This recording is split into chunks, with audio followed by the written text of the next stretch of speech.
Hello everyone. तो इस video में हम लोग आज अगला दो डेरिवेशन लेके आए हैं जो कि इंपॉर्टेंट बहुत है, क्योंकि कल हमने काइनेटिक एनर्जी देखा है, उसी तरह हमें यहाँ पर एंगुलर मोमेंटम के लिए देखना है और टॉर्क के लिए देखना है। जो पहला वाला डेरिवेशन होगा वो आपका एंगुलर मोमेंटम को लेके होगा। एंगुलर मोमेंटम का क्या रिलेशन होता है एंगुलर वेलोसिटी, इसके लिए हम पढ़ने वाले हैं।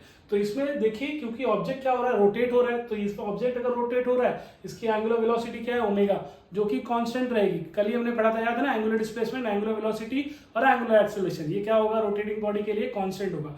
तो उसका एंगुलर वेलोसिटी कांस्टेंट होगा, लेकिन उसके अंदर जितने पार्टिकल है, पार्टिकल m1 जिसकी डिस्टेंस क्या होगी, परपेंडिकुलर r1, पार्टिकल m2 जिसका परपेंडिकुलर डिस्टेंस क्या होगा, r2, पार्टिकल mnth, ऐसे nth पार्टिकल के लिए जिसका डिस्टेंस क्या होगा, rnth। तो ये रोटेट हो रहा है, ये परफॉर्म क्या कर रहा है, इसके अंदर के पार्टिकल यूसीएम परफॉर्म कर रहे हैं, यूसीएम परफॉर्म कर रहे हैं, लेकिन उनकी जो एंगुलर, जो उनकी लीनियर वेलोसिटी होगी वो सब क्या होगी, डिफरेंट होगी, क्योंकि एंगुलर टर्म कांस्टेंट होगा। तो लीनियर वेलोसिटी फर्स्ट पार्टिकल के लिए क्या हो जाएगा, v equals to r omega, हमको पता है। तो फर्स्ट पार्टिकल के हमने दे दिया v1 that is equals to r1 omega.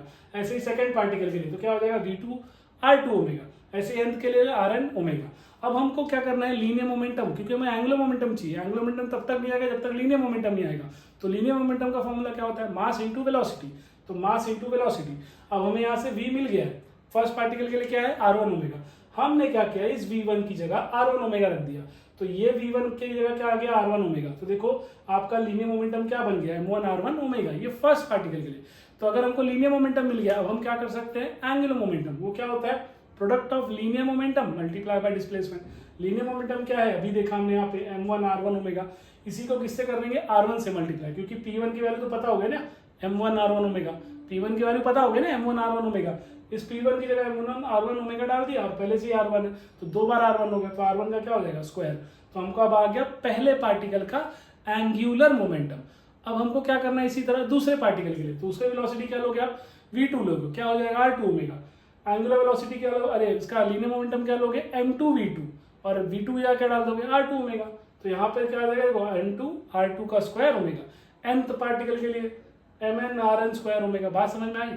कल फिर क्या किया था हमने, टोटल काइनेटिक एनर्जी ऐड कर दिया था ना, तो वैसे यहाँ पे भी सबके सबका हमें एंगुलर मोमेंटम जो है क्या करेंगे, ऐड कर देंगे।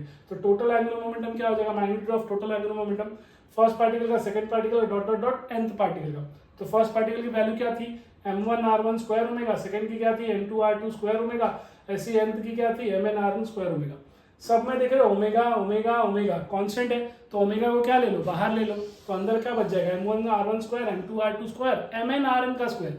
अब यही सब क्या होता है, कल ही पढ़ा था ना, आई क्या होता है, वो मोमेंट ऑफ इनर्शिया, तो ये पूरे की जगह आ जाएगा आई, और ओमेगा तो बाहर है।